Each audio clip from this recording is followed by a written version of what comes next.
Sir पूरे हालात का आपने जायजा लिया है, कितना नुकसान है, क्या? नहीं, देखिए, नुकसान का आकलन तो बाद में लिया जाएगा कि कितना टोटलिटी में है। वो तो रेवेन्यू अथॉरिटीज, डिप्टी कमिश्नर और इनके जो भी लोग हैं वो इसका आकलन करेंगे। लेकिन बड़े पैमाने पे नुकसान हुआ है, और क्योंकि जो रूट है इसका, इस नदी का, हुमखड का जो खड का रूट है, वो समहाउ कहीं रोका गया है या रुक गया है, जिससे कि वो बाइफरकेट हो जा रही है हर तरफ को। तो एक तो वो देखेंगे, और अब हमारे ऑफिसर यहाँ पे हैं, SC IPH and XCN IPH, और डिप्टी कमिश्नर साहब मीटिंग लेंगे, क्योंकि अब इस कॉन्स्टिट्यूंसी में सारी डिवीजन्स हैं, पानी, बिजली, सड़क की सारी डिवीजन्स हैं। वो ऑफिसर्स के साथ बैठ के कि एक तो अभी बड़े लंबे अरसे के बाद यहाँ पानी आया, 2007 के आसपास एक बार आया था, तो अब आया है। और डैमेज तो हुआ है, जैसे हम अभी प्रीतिका में गए थे, अब उनकी सारी फैक्ट्री जो है डैमेज हुई है। अब वहाँ पे 700 लोग काम करते हैं, और सवा करोड़ रुपए के आसपास उनका सैलरी का बिल है, या 1.5 करोड़ रुपया उनका बिजली का बिल है। तो आप अंदाज़ा लगा सकते हैं कि मशीनरी कितने 100 करोड़ के आसपास की वो फैक्ट्री है।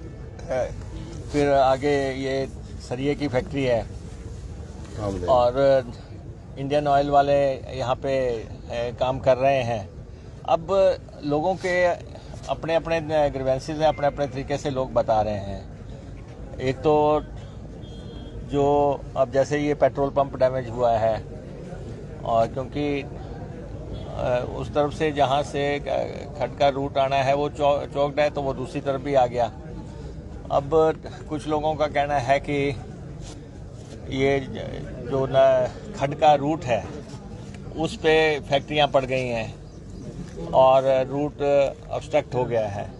कुछ लोगों का ये कहना है कि माइनिंग बीच में हो रही है, बड़े पैमाने पे माइनिंग को वो लोग, कुछ लोग कारण बता रहे हैं। कुछ लोग कह रहे हैं कि इंडियन ऑयल वाले जो है वहाँ पे काम कर रहे हैं, और वो अभी हम देखेंगे क्या काम कर रहे हैं, कि किस ढंग से वो इसमें हर्डल है।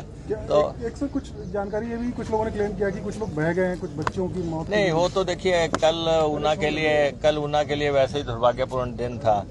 कल हमारे जिला से 14 लोगों की डेथ हुई, और उनमें से 11 लोग हमारे जेजों में जो है जो हादसा हुआ, और वो लोग देला और बटोली के रहने वाले थे। तो 12 लोग एक गाड़ी में सवार थे, तो उनमें से एक बचाया जा सका, और 2 मिसिंग है, और 9 बॉडीज मिली हैं। और यहाँ पे 3 बॉडीज में मिली हैं सरिया की फैक्ट्री के आसपास। तो कल भी हमारा सारा एडमिनिस्ट्रेशन यहाँ था, डिप्टी कमिश्नर भी यहाँ पे थे, और कल भी चलाया गया था। तो एक तो ये जो रूट कॉज जो है उसके हम काम करेंगे, और क्योंकि कॉन्स्टिट्यूंसी में इतने बड़े पैमाने पे नुकसान पहले कभी नहीं हुआ, अभी बहुत भारी नुकसान है, सड़कों को नुकसान है। हमारी ये बाथरी की पानी की स्कीम सामने नज़र आ रही है, इसको भारी नुकसान है। और उसके बाद बिजली को बहुत भारी नुकसान है। बिजली के आप देख रहे हैं कि इस समय 150 ट्रांसफार्मर काम नहीं कर रहे हैं, और 25% एरिया जो है वो आप ब्लैकआउट समझ सकते हैं, जो अंधेरे में रहा रात को। तो हमने उनसे कहा था कि आज रात को लाइट नहीं आने की संभावना है, तो हमारा सामान उसका मंगवाया गया है, ट्रांसफार्मर्स मंगवाए गए हैं, खंभे मंगवाए गए हैं, और तारें मंगवाई गई हैं। सारा आज सुबह 6 बजे से फिर से बहाली का काम बिजली का शुरू किया गया है। और जो घरों की बिजली है वो तो हमें लगता है कि हम 2 दिन के अंदर, 48 घंटे के अंदर बहाल करवा देंगे। लेकिन जो फैक्ट्रियों की बिजली है, फैक्ट्रियों की तो मशीनें बड़ी कॉस्टली हैं, उनको तो मेजर लॉस हुआ है। नीचे भी फैक्ट्रीज हैं, उनको भी लॉस हुआ है। तो फैक्ट्रीज को तो हमने सोर्स पे बिजली देनी है, तो हमारे ऑफिसर्स मीटिंग कर लेंगे, इंडस्ट्रियल एसोसिएशन के साथ या इंडस्ट्री के ऑनर्स के साथ, क्योंकि उनके तो क्लेम्स भी होंगे इंश्योरेंस के साथ, तो वो अपने हिसाब से वो करेंगे। लेकिन हम सोर्स तक बिजली पहुंचाने की कोशिश करेंगे और सड़कें हम बहाल करने की कोशिश करेंगे। और जिन लोगों के मकान धराशायी हो गए हैं या कोई दूसरा नुकसान हुआ है, उसके बारे में हम डिसीजन करेंगे। हमारे रेवेन्यू अथॉरिटीज़ क्या लेके आती हैं कि किसको कितना नुकसान हुआ है। सर, जैसा कि आपने कहा कि कई सालों के बाद जहां पर जो है बड़ी मात्रा में पानी आया है, तो आपने बताया कि एक अवैध माइनिंग भी इसके पीछे की वजह है। तो अगर ऐसा जांच में पाया जाता है तो क्या उनके नहीं, देखिए ऐसा है कि हम पोस्टमार्टम करने नहीं आए हैं। ये डेवलपमेंट की कॉन्स्टिट्यूंसी है, ये विकास हल्का है। यहाँ पे हमने इसको ऐसे पे पहुँचाया है विकास की दृष्टि से। तो अभी हमने पहले डिप्टी कमिश्नर इसकी इंक्वायरी तो करेंगे, ये पड़ताल तो करेंगे कि ये पानी आता कहाँ से है, कहाँ पे इसको रोका जाता है, कहाँ से ये आगे इसको निकलने का कहाँ से रास्ता चाहिए।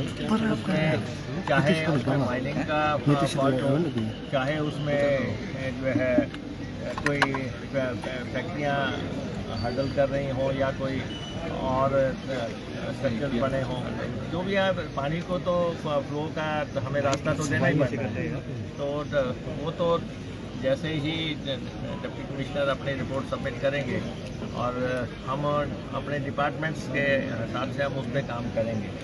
अभी भी हमने इस कॉन्स्टिट्यूंसी में लगभग 26 करोड़ रुपया दिया है पानी इस ठीक वो निकल पाए जगह जगह जहाँ भी अपलोड होता है।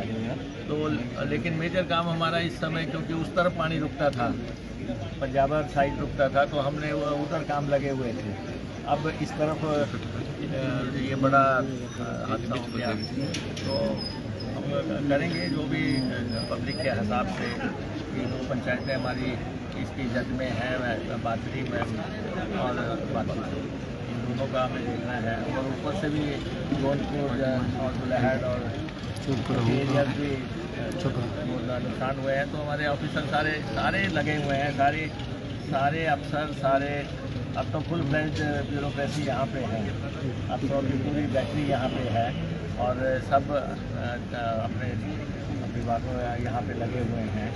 तो जैसे जैसे डिस्कशन होंगी उसके हिसाब से हम आगे बढ़ेंगे। और हम पंजाब गवर्नमेंट के साथ भी जो जेजों का जो पुल बनना है, हालांकि हमारी बाउंड्री बहुत ऊपर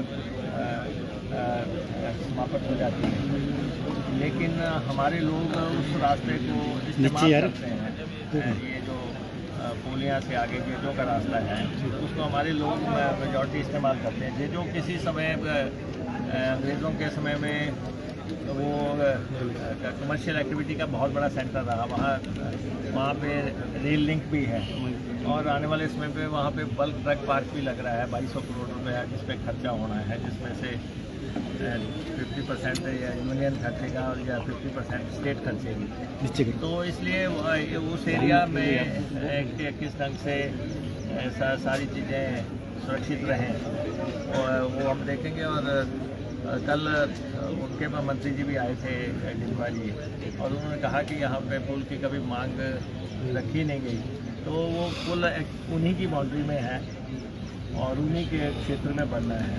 लेकिन क्योंकि हम भी उसको इस्तेमाल करेंगे आगे जाके, हमारे लोग भी, तो हम भी जो है पंजाब सरकार से और यूनियन गवर्नमेंट से ये मतलब करेंगे।